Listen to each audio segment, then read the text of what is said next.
I'm going to start this morning welcoming everybody. Thanks for being here. Great time of year. Sad for some. I'm going to go to a funeral this afternoon for Flo Francis. Some of you may know John Francis. Flo is John's mom. Flo and Joe Francis started the Barbers. They introduced franchising to the hair industry. So when people were spending 25 cents for a haircut, Joe introduced the $1 haircut that was pretty fancy, and he got professional athletes, but created an atmosphere that now most, very few independent barbers, they grew that to over 1,000 locations. John Francis' son, he was a young business guy. He was sent to Russia to introduce Cost Cutters, which was one of their brands, to then the Soviet Union. Johnny was actually there as the coup, as the Soviet Union fell apart, and they took him out to the country to be safe rather than coming home. So it's interesting stories. But Flo Francis and her husband Joe, who died 20 some years ago, Scott Plum mentioned that Joe Francis died on April 14th. The family says so he didn't have to pay taxes the next day. Mike Gregory, you can appreciate that. That is true. But the Francis family commissioned a book called The American Entrepreneur that told the story. And I mentioned it really here today. I only met Flo once, but the Francis family were true American entrepreneurs and really created an idea and grew it to something pretty spectacular. They sold probably 30 years ago to Regent, so pretty cool story. The other point of personal privilege, some of you may know I've had some health challenges this year. I just feel tremendously blessed, and the EBITDA Partners has been re-energized in 2021. We've added new members. It's just really an amazing group of business advisors, trusted advisors with their clients. So please check out our website. It's not updated with all of our new members, but keep watching EBITDA Partners and follow us in 2022 as we continue to try to do good things and bring good content to all of you. So thanks for being here. Today, we're closing out 2021, a little bit of time left to make that last business call, close that last deal. But I'm really here today to help you make 2022 your best year ever. And I think that requires us, and I'm going to show a little video, and some of you may have seen this, but we're going to. Do you know what the secret of life is? No, what? This. Your finger? One thing. Just one thing. That's great, but what's the one thing? That's what you've got to figure out.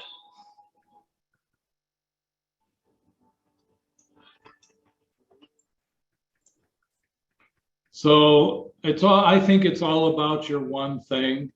And when I started business coaching 15 years ago, Vern Harnish from Gazelles talked about having 5 big rocks.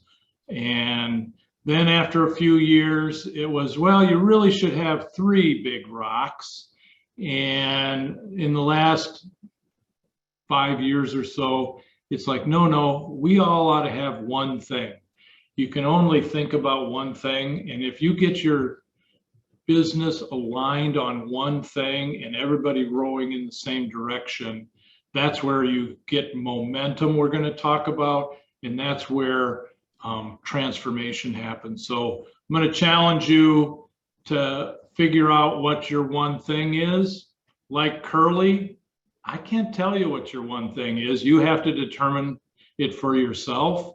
And we're going to help you give some thought to what that looks like. So today, why one thing? We're going to talk about Jim Collins' hedgehog concept, his flywheel, and I just saw a webinar, Jim Collins sharing his flywheel. It's a short monograph to his book, Good to Great, and great stuff. We all ought to have a flywheel. We'll talk about that. The flywheel helps us identify disciplined action. Then I'm going to ask all of you to think about your one thing. What's that one thing, and some ideas. And then if you stay tuned to the end, and we will not take an hour, but if you stay tuned to the end, I have a very special gift for 2022. So I purposely did a Zoom call rather than a webinar. So if anybody has questions as we go along, I do not mind interruptions. I got Josh monitoring chat, so you can throw it in chat, or you just want to raise your hand and unmute. I have no problem being interrupted. So that's today's agenda. Without any remuneration from Jim Collins, today's broadcast is brought to you by Jim Collins and Good to Great. One of the best all-time business books. It's the one that I encourage people to read. I've handed out hundreds of copies of it. If you're not familiar, Jim Collins, absolute data wonk. He has a team of graduate assistants that research, and they study basically every publicly US company to identify good companies, and the standard was long-term performance above the S&P 500, but then which companies move from good to great.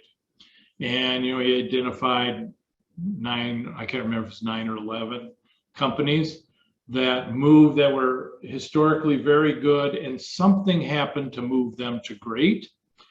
And what was the commonality of all that? He determined it wasn't innovation, it wasn't a charismatic leader. He really, one of the things he identified is the hedgehog. Fox is the animal that knows many things. It's cagey, it slinks around, but the hedgehog just focuses on one thing. So he coined it the hedgehog concept. And the hedgehog concept, if you represent it in a Venn diagram, is the intersection of 3 circles. Your core purpose, why does your company exist? Also described as what are you most passionate about? Intersection in what you can be best in the world. So these companies were best in the world at something. And then where does that intersect with your economic engine? And the intersection of that is where the companies that move from good to great focus their attention. Things outside of that, they just didn't do. They hyper-focused on that area. Jim Collins coined the word BHAG, your big, hairy, audacious goal. It's in that intersection that your BHAG exists. For those of you that have studied some of the 3HAG way methodology, this is profit per X. What's your core strategic profit per X? Is it profit per customer, per ticket at the checkout counter? That's also where your profit per X BHAG rests, right in that intersection. So each of us should do the exercise of what are you passionate about? What's your why? What can you be best at in the world at, and where your economic engine? And that tends to focus you. I often use the example, we spend a lot of time on core customer, and I use Ritz-Carlton. They don't care about the average hotel customer. They really only focus on that top 5%. What do they want? How do we serve them? So that's where their BHAG would lie in that intersection. The other thing that Jim introduced, and we'll talk a lot more about today, is the flywheel. Flywheel is that thing that drives, starts creating momentum. And when Jim talks about his methodology, and he's written a bunch of books, starts with disciplined people, start with who, right people on the right seats in the bus, disciplined facts. Some of you may have heard me talk about the Stockdale paradox. It's confronting the brutal facts and then doing whatever it takes to move through those facts to get where you want to go. And then the hedgehog concept, again, it's about identifying stuff and focusing. That's your disciplined thought. And the flywheel talks about disciplined action. How do we create a culture that technologically disciplines the accelerators that get the flywheel moving? The flywheel, if you use that image or think of that image, it's really hard to turn it over the first time and the second time, and you get it going a little bit faster and faster. And by the time you've turned that flywheel over 1,000 times or 10,000 times, it just has its own momentum. And that's where we're trying to get with your business. And the hedgehog and the flywheel are things that will help you identify that one thing that's going to make your 2022 your best year ever. So as I mentioned, Jim Collins introduced the flywheel. He's done 2 called monographs to Good to Great. One was Good to Great in the social sector, so nonprofits. And this one, he expanded and shared more about the flywheel that almost was a footnote in Good to Great, but such a key concept that he wanted to elaborate more and share the flywheel concept. He describes the flywheel as opposed to what he calls the doom loop. So the flywheel, what are those steps forward that are consistent with your hedgehog that accumulate visible results? People line up, get energized by the results, and the flywheel brings you back to the beginning and starts circling, again, disciplined action. What happens when you approach the doom loop? Something bad happens, you're reactive, you just jump without analysis. Jim Collins talks about shooting bullets rather than cannonballs. So you got a one cannonball, and when it's shot, you don't have any more powder in the keg.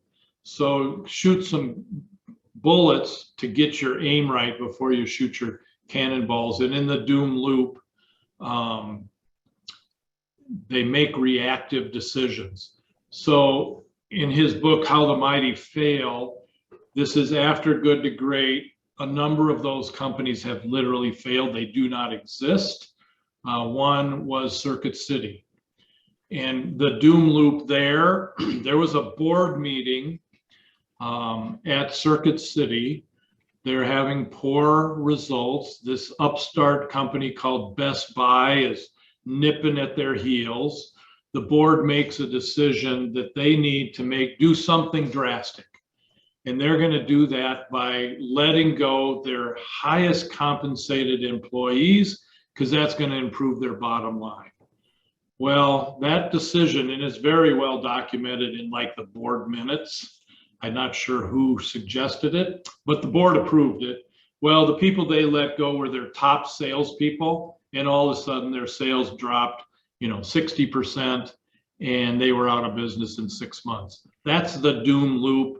And when you're in crisis, you make decisions that are poor, and you go down just as fast as the flywheel can propel you up. So Jim Collins has a meeting many years ago. This little company that was selling books online, Jeff Bezos invited him in to talk. And he had a 2-hour conversation with the leadership team of this upstart Amazon. And he shared with them the flywheel, which I'll talk about in a minute. He never met with them again. He's never consulted with Amazon, but they have developed and used their flywheel to go, to now the premier cloud supporter of technology, but it's all using this. So lower prices on more offerings. They start with books. They wanted to be able to get you a book, any book the next day.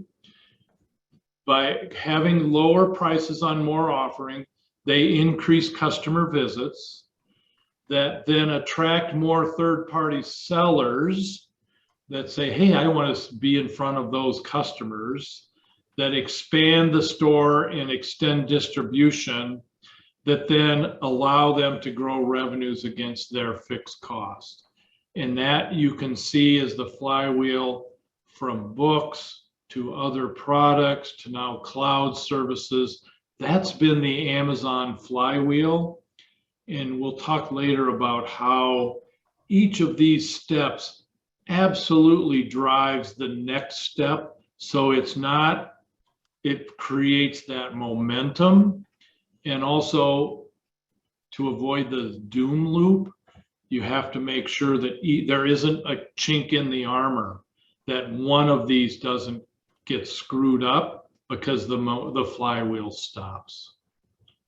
So not all of us are going to be Amazon, while we might wish we were. I'm not sure if this is why Jim Collins presents this, but this is the example that speaks the most to me, because I've been on a public school board for 24 years. I promised myself that this would be my last election.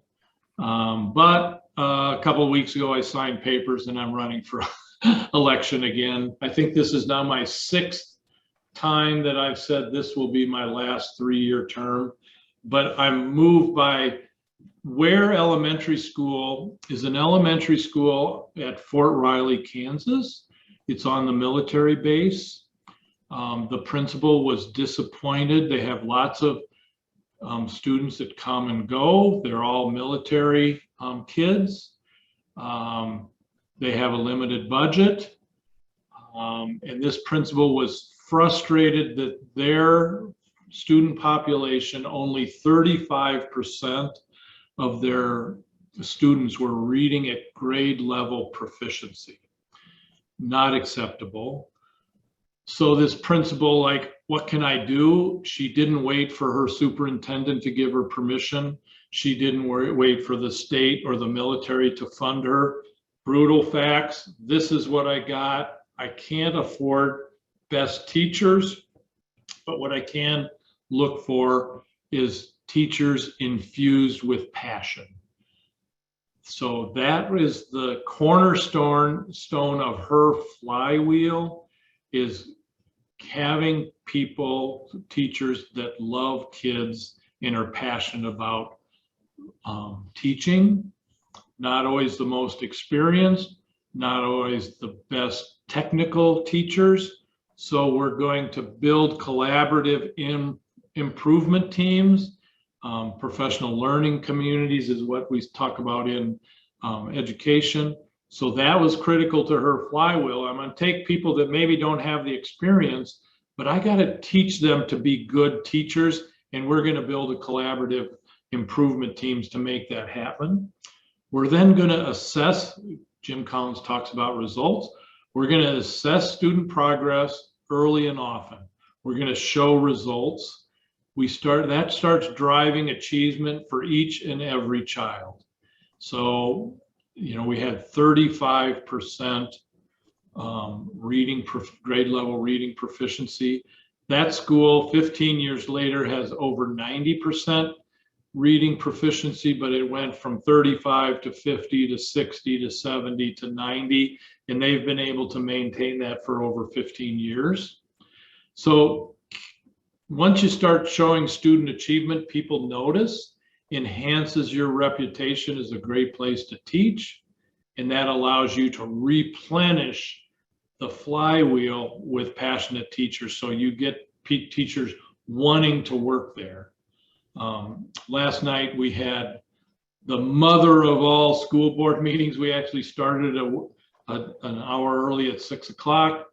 We have a unwritten but strictly enforced rule that school board meetings have to end the same day they start. So hard stop at 11:59, and we finished right at 11:59 last night. But we got our student report card. This is in Wisconsin, the state does an assessment. And we had a goal that we abandoned, and I'll tell you why, but we had a goal to be one of the top 10 schools in the state. There's 440 school districts. We wanted to be one of the top 10. We're below average in per pupil funding. We're below average in student population, but we had these aspirations. And what, our flywheel is similar, that we need to have teachers, because we can't afford to pay them market rates even. But last night we got our school report card that we went from 85th in the state. We're now 25th in the state. We're the #1 school in the 12 market schools that we compare ourselves for compensation. We're the #1 school in our size. We're #1 school in our percentage of special needs kids, financial assistance kids. So our flywheel is flying, and we have all of the challenges that Ware Elementary had. But that's why you need to get a flywheel and figure out what it is in your business that's going to drive further success. And we'll give some examples. And as you look at the examples Jim Collins shares, which one of these relates closer to your business? Is it being a trusted technical person in your industry, and how do you bring that? Is it a distribution center system? What is it that drives your flywheel? So I like the Ware Elementary because it's not a big company trying to be a company trying to be Amazon. They're just trying to be their niche in the world and be best at what they can be. And I think this one should relate to most everybody, even people that want to be the next Amazon. Intel we're familiar with, and Jim uses this example of how your flywheel can morph as the chips that Intel sold became obsolete. They moved their flywheel to different technology, but the same flywheel still applies. So designing new chips that customers crave. They were trying to double storage capacity every couple of years. That is one of their drivers. They want to charge a high price before the competition catches up. That drives down, then they start driving down their unit costs as they get more volume. They take the time to harvest profits, even as profits may be falling, but the key to their flywheel is reinvesting those profits to the next level of design that morphed out of the original chips that they started with into other technology, but a different flywheel that isn't about lowest cost, attracting customers. It's actually about having technology that allows you to charge the highest cost. So a different flywheel. So as you're listening to these, think about what your flywheel ought to look like. And then Gyro is a product. So their first product was bicycle helmets. Now they have shoes and all kinds of things. They invent great products. That's the top of their flywheel. They get elite athletes to use them. So this young cyclist in the Tour de France, he's behind. He's doing the time trial on the day before the last day of the Tour de France, and he rides to victory in a way that he wins the Tour de France by 9 seconds. He happens to be wearing a gyro helmet, and that shines them in the world spotlight, inspires guys like me, weekend warriors, to buy their stuff at high prices. That then attracts mainstream customers, builds more brand powers, and they again use their high prices to develop other products. And Gyro now has a wide range of high-end bicycle related products, but they always start by getting some famous cyclist to use it, and then the rest of us say, I want to be like Mike, and I'll buy that product. And that's their flywheel, and it's been pretty successful for them. So again, that, and I'm going to go back one screen. Whoops, wrong way. The top of your flywheel, I think, is your one thing. You have to nail that thing that is the top that drives your success. Is it great products? Is it new designs? Is it passionate people? Is it lower prices? There's other things it could be, but those are the things to think about. And why the flywheel is important is that top of the flywheel, then what drives the circle around. So Jim shares a methodology, pretty simple methodology to come up with your flywheel. You start with documenting significant, repeatable successes. Where has your organization shined?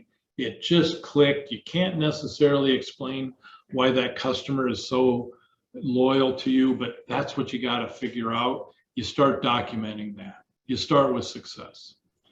Then you flip it around, and you're not doing this alone. You're doing it with your leadership team, your advisors. Then you say, where have we failed? Where we just didn't deliver, or we really strive for something, we didn't quite get there. Where were the disappointments? And then you start comparing those to look for commonalities. And then what I do is, rather than doing the flywheel as a group, I send everybody on the leadership team, create what you think the flywheel is. Sketch out the flywheel, and then you come back and you work together, you argue about steps, and you try to come collaboratively. But what often happens, the president, the CEO, the owner of the business, they'll say something, and not one person in the room is willing to disagree with them. So their comment stifles the ingenuity of your team. So let everybody sketch out the flywheel for themselves. Jim Collins suggests if there's more than 6 cogs, it isn't working. You got to really hyper focus, and then test and score it. How do you do? How do you do? Is it driving itself around the horn? So that's tip, and I can share all of these slides if people want them. The question to ask is, if each item on your flywheel if it does not drive, propel, actual propulsion to the next step, you ain't quite got it right yet. So that's what, if you look at these flywheels that I shared, all of them drive the next spot on the flywheel, because the whole intention is to create momentum. It's all about momentum. Special offer, all of you, if you want to mock out your flywheel, email it to me, whatever explanation you think you need. It could be self-explanatory, but if you think it needs explanation, email it to me. I'll give it the once over, share my comments, give you a call, send you an email. But I think it's helpful to sharpen our flywheels as you share it with others. And then somebody can ask a question like, well, what do you mean by that? Maybe that's not right. That's how, and I love looking at these. So any of you email it to me. I'll have my email at the end, and I'll take a look at it and I'll share comments, and happy to do it. So what's the purpose of all this? Back to your one thing, that special thing that Curly says you have to decide for yourself. And I've listed some things it might be. I think the hedgehog concept helps you sharpen and figure out at least a space where that one thing might be. The flywheel is another way to drive you to focusing on that one thing. I've had lots of people that really sharpen their core customer. I've had people that they took all of their products, put them on the table, and they 20% represented 80% of their profit, and they threw away 80%. So they've hyper focused on the things that were most profitable. My very first coaching engagement a dozen years ago, company struggling, 3 years flat. They were trying a dozen different things to grow. And our one thing was selling more to current customers. And they went from 8 million to 10 million to 13 million to 16 million in 3 years. So they doubled their revenue in 3 years, added 1 FTE, 2 half-time people. There was more sales in their current customers that they were leaving on the table. One of my clients, and I don't coach them, but they're a law client, Swedish outfit bought their company. They were 25 million, growing, but kind of plateaued. They wanted to get to 50 million and beyond. This year they'll do 75 million. And I asked the hired gun president, how are you going to get there? He says, well, I just went to a board meeting last week in Sweden, and I told my board that I was going to double the business of the company by going from 150 customers to 7 customers. He said 7 customers represent billions of dollars of injection molding. There's more work than we can handle with 7 customers, and we're spending too much time on the $100,000, $50,000 customers. That's a distraction from what our one thing should be. And I talked to him a month ago. They're actually down to 30 customers, but the 30 are all related to 7. So they're subsidiaries of the 7. So, and they've gone from 25 million to 75 million by actually cutting customers. So I think it's something everybody should analyze. If you remember Cheers, one of my buddies wrote a book, The Cheers Method of Marketing. And when Norm came in the bar, he was greeted, hi Norm, and his beer was sitting on the table just as he wanted it. But what else? Where else did Norm buy beers? We never saw him take a 6-pack home. So that's how you get more sales to current customers. I talked about shedding non-core customers. So sometimes we're out of that intersection in your hedgehog. It's hard to give away customers, but when you look at the value of your time and how you can maximize it, that might be your one thing. One of my clients is focusing on custom orders to having inventory so you can take it when you go in the shop. You don't have to special order it, wait 6 weeks, particularly this time of supply chain issues. They have it in stock. Everything you see in the store, you can take home with you. And so that's another shift, a one thing that they're working on. As I was working with one of my clients now, they came up with their key differentiator amongst their competitors is being hyper responsive. And so they're focusing on making sure that becomes part of their flywheel. And how do you do that?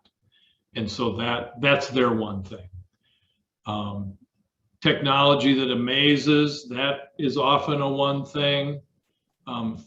Product throughput, client that just can't seem to get it out the door. We have sales, we just can't get it out the door. That may be your one thing. Is it a long-term forever thing? Probably not.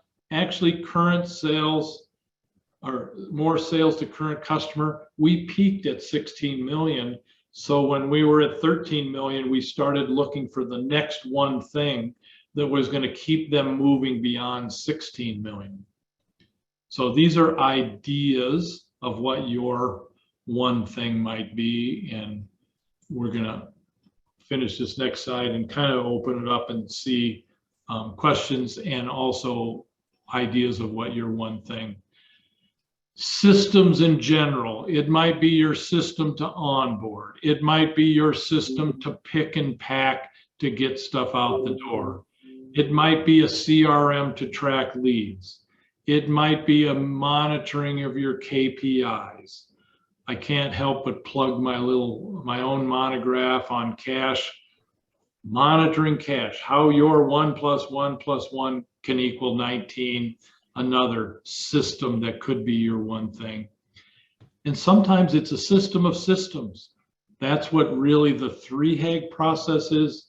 It's an execution system. It's a technology system. It's a human resources system. It's a culture system. That's might be your one thing.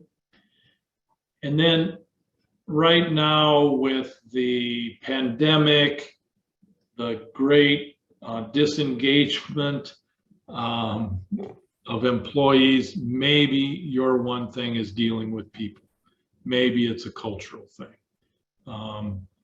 I've had a number of clients that have focused on culture and over time moved from being half-baked in terms of their client employee engagement to like world-class, over the top. I want to work there because this is such a wonderful place to live. So that may be your one thing. So I'd like to kind of open it up and invite anybody to unmute themselves. I think in terms of identifying your one thing, write it down. What's your first instinct? Test it against your hedgehog and your flywheel. Does that one thing add momentum to your progress? Again, welcome you to email it to me. I'll share my comments, but we have some time. Anybody want to share what they think their one thing, or why what reaction to what they're thinking about their one thing? Anybody want to be bold and just share?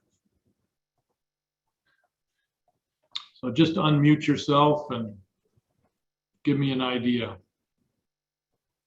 I'll take a shot at it, Jeff. All right, Pete, thanks. The one that keeps coming back to my mind is to sell 2 systems a month. Is that the concept? So that's your focus, is going to be selling 2 systems. That's your one thing. Then whatever you have to do to make that work, that's your one thing. You need to make sure that's your one thing. Now you might create one thing that helps drive that. Is it a technological innovation? Is it a pricing structure? Is it a marketing scheme? What is it, your one thing that's going to make that happen? So selling 2 machines is kind of the scorecard. Yeah. But what's the one thing that will help assure that happens? Because selling 2 machines in January doesn't drive 2 machines getting sold in February. Right. Okay. That's where your flywheel, you got to step back and determine what is it that's going to drive a sale in January and then in February and then the month after that. So thanks for being vulnerable. You're welcome. Other ideas, comments? I'll start calling on people if you don't speak up. Mike, you're one of the few that has your video. So in your consulting business, the speaking stuff that you're doing, thought leader stuff, what do you think your one thing is? Overcoming conflict with collaboration. That's what I do.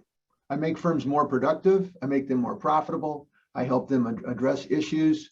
Could be with the board, could be with their own employees, could be with customers. How do you overcome conflicts with collaboration? That's what I do. So that's your thing you do best in the world. That may be why that may be your why. You could put that on the top of the IDS tower, and how are you going to get people to come in? What's the one thing that's going to drive that flywheel so you can do more and more of that? Well, in my case, I've now been in business over 10 years. So I've got 10,600 who I send out my newsletter to. You get about 25% open and about 20% clicks, which is a little bit better than average. Mm-hmm. And I'm well known for this. So I'm involved with issues that I'm involved with negotiations.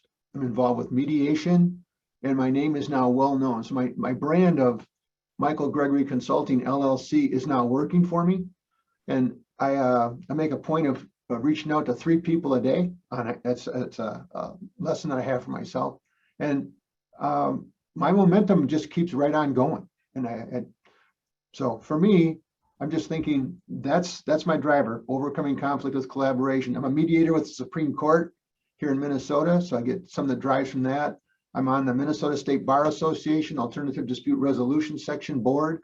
I chair an ethics and oversight board for business valuers in an organization called NACVA. So because I'm a writer, so I get my name out there in different venues, and because I do what I do and I'm very successful with what I do, and boards of directors have told me, Mike, you're not a problem solver, you're a solution provider. And I said, what does that mean? And they said, you came in to work on this given problem with us, but you asked so many questions.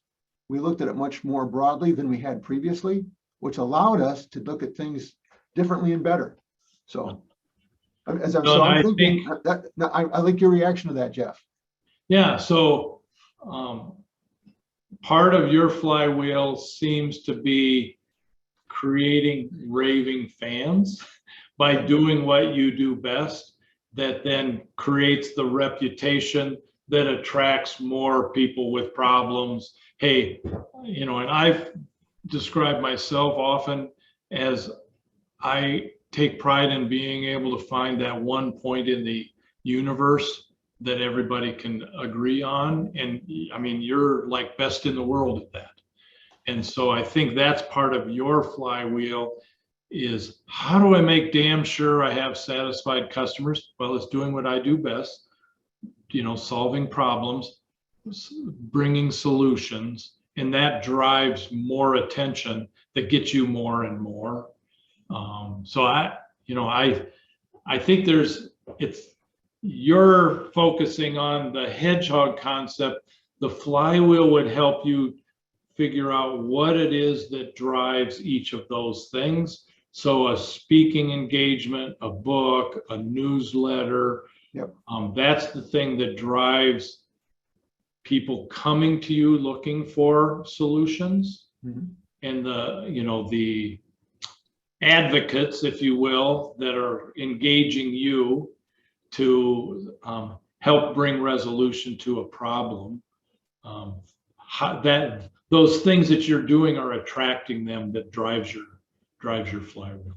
Okay, my primary customers are attorneys and business valuers, because I have a background in business valuation. Mm-hmm. So my reputation amongst them, again, 12 books, you just commented, I give over 50 presentations a year. I've got my newsletter broken up into market segments. Different newsletters go out to different market segments with different things they want to have. And one of the things I had to learn was not having in a newsletter what I wanted to tell them. It was learning what do they click on. I have a group of SEO specialists in India, 6 people who look at my stuff. And they come back and they go, Mike, here's where you're getting your clicks. And so I've looked at the clicks that I get, I need to have more articles or links, not so much articles, but links to different things that these are the things they like to see, they like to have. And that just drives more. It just keeps driving more. But if we looked at the Ware Elementary, building that reputation, in their case, they're trying to bring more teachers. You're trying to bring more problems, but it's building that reputation through SEO, all of the things you're doing and sharpening that absolutely drives, and you're hyper-focused with your team on what drives it to the next thing, which is people signing up and hiring you to help them. Yeah, if they have a conflict with, if they have a conflict with the IRS relative to a valuation issue, estate and gift, transfer pricing, whatever it might be, I know how to coach my clients to resolve this quicker, saves them time, saves them money, and they have closure. Or I'm involved with small businesses or businesses that are in a divorce. You have an in-spouse and out-spouse. They both have hired experts. They're both prepared to spend $100,000, $200,000, $300,000 to get through this. And we can resolve this for 20 grand with mediation and the parties making their own decisions. But they have to be able to work, they have to be able to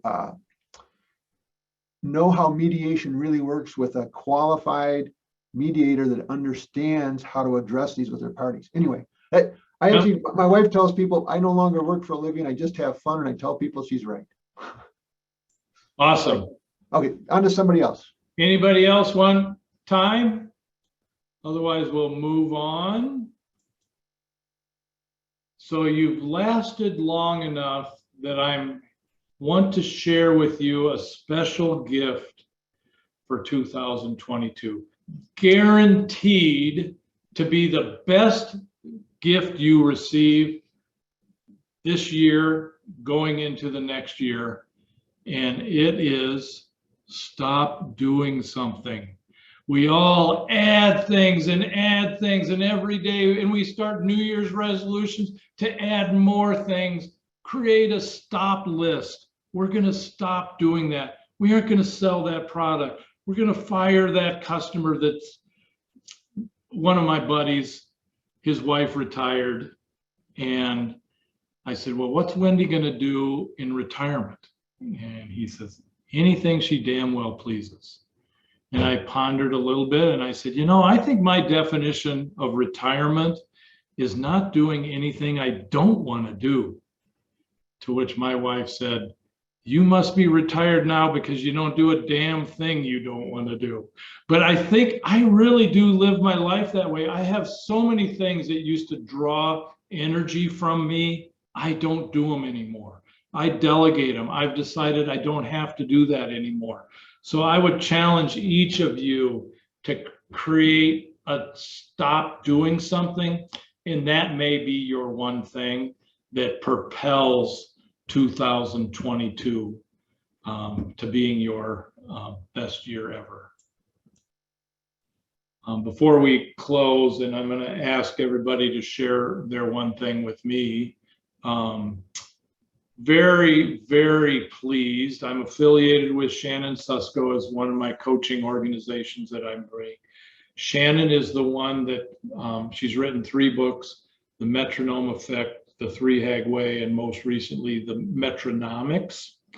And she has really become a world-class thought leader, primarily for the entrepreneurs driving growth. And she wants to help people build systems that bring confidence and predictability to your growth. So the 3-Hag Way is setting I mentioned BHAG, big, hairy, audacious goal. Shannon coined the phrase 3-Hag, 3-year, highly achievable goal. Through her system, we help companies identify that target just over the horizon that becomes very highly achievable because we've put it together with a system. It isn't a wild ass guess. It's not a spitball. It's not a single box in a 1-page plan. Anyway, Shannon, Glenn Dahl and I are bringing Shannon to town April 28th. It'll be an all-day boot camp, more details to follow, but I encourage you to save a date. I'm not sure this is our pricing, but what Shannon does when she does this for her own account, she charges $1,500 for a CEO, but if you bring your whole leadership team, $500. So kind of counterintuitive, but she really wants to bring teams. So we're going to have a pricing model that encourages team. It'll be way lower than $1,500, I guarantee you, but we want to, it really is a boot camp for team, because what's going to happen is you're going to get jazzed about the 3HAG system, and then you're going to have to go back and explain it to your team. So bring your team, they'll be invested. You'll get a lot of good work. So April 28th, save a date. It'll be an all-day affair. Questions, comments? And then I think the last slide is just, if any of you, again, want to email me your flywheel, your one thing, whatever, feel free to send it to me. And next slide has my email address, but please do that. I love seeing stuff. I'm happy to give it the once over and share my comments and observations. So any questions? Unmute yourself, raise your hand. Josh is following chat. Hi, Jim. I just saw your video shoot on. Yeah, unfortunately, I had a breakfast meeting, ran me late, so good to see you. Yeah. Any other questions? Hey, Jeff, Yeah. I do have a question. Yeah, please. I run a small nonprofit, all volunteer army. Do you have any thoughts on how that you might go about applying this in that kind of an environment without kind of at a 10,000 foot level? Yeah. No. So I have a friend in Canada that has focused his entire professional practice applying the technology that we all learn in our coaching culture community, and he only works with nonprofits.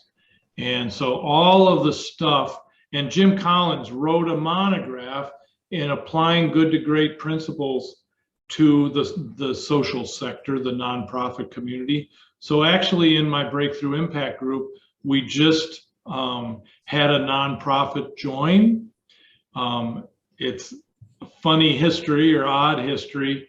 30 years ago, class action against the Minneapolis HRA for discrimination settled with some money that was going to fund a nonprofit to help assure information access to people looking for subsidized housing.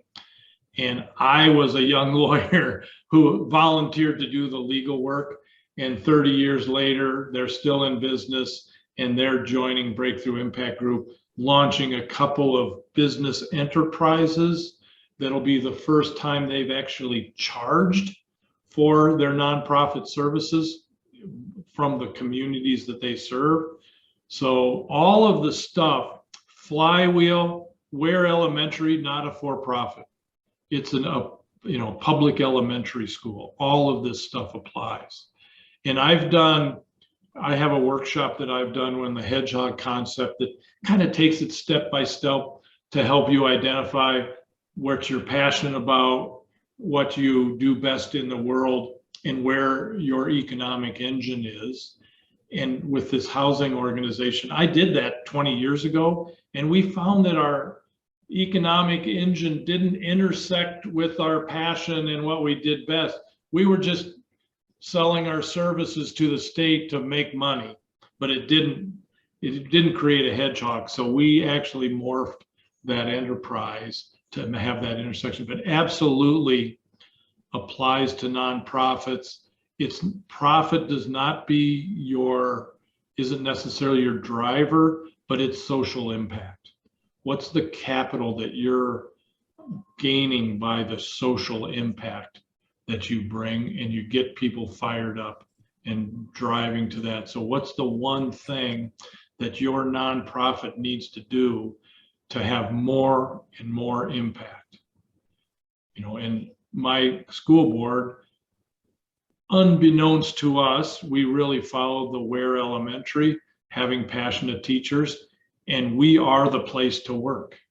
You know, we get people that have opportunities to go other districts for more money within 10 miles of our schools, and they choose to be with us because it's a great place to work that drives, and they're seeing results. In our report card last night, I mean, literally brought tears to my eyes. We've been working so long and we've been inching there, but the flywheel seems to be moving and we catapulted up, you know, to sort of top of the list. So absolutely applies to nonprofits. Thanks. Yeah, all of us are involved in nonprofit boards or whatever. This stuff works there. Challenge them, because nonprofits are notorious for trying to do too much.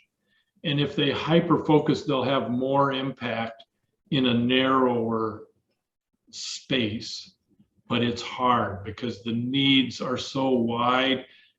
But it's, if you come to realize you can have more impact if you hyper focus on one thing, on a narrow area where you're passionate and you can be best at, that's where the nonprofit. So all of us serve on nonprofit boards, advise nonprofit. And so it's a lesson. And Jim Collins' stuff absolutely applies to nonprofits. Good. Any other questions?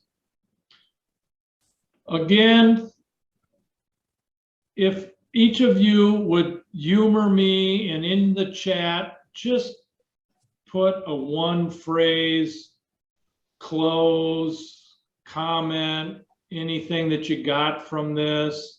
Terrible, awesome, thank you, whatever it is. Just take a moment and put it in the chat. We're, I'm going to open my chat so I can see it. And do that. It's good to see everybody. New Year's resolution.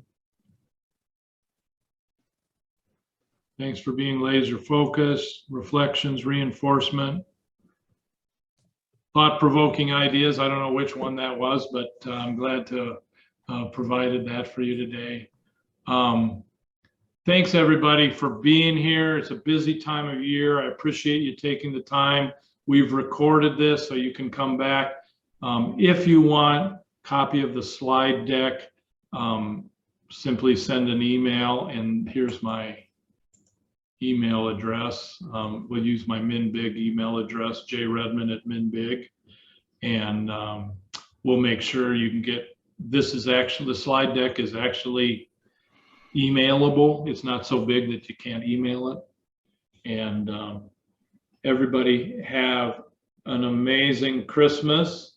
Not everybody celebrates Christmas, but everybody can celebrate a great new year and spend this time enjoying your family. And I wish you all very safe travels, and we're going to have the absolute best year ever in 2022. Thanks.